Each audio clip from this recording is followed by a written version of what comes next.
Porket bagong mapa at amoy baby powder yung sahig. Pahiga-higa ka dyan. Ang bango naman kasi talaga nitong pet odor eliminator na to na baby powder scent. As in, amoy baby powder talaga siya. At dahil nga meron kaming 2 fur babies na makukulit, di talaga may iwasan minsan na mga muy aso dito sa loob ng bahay, and may mga times na kung saan nagwiwiwi itong si Coco mula nang dumating itong sinabi sa buhay niya.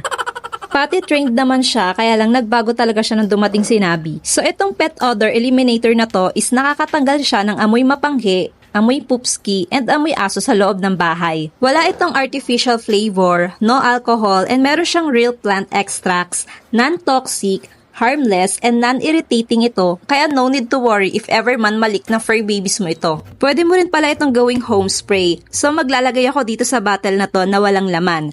Pwede mo siyang i-spray all over sa loob ng bahay nyo, sa kortina,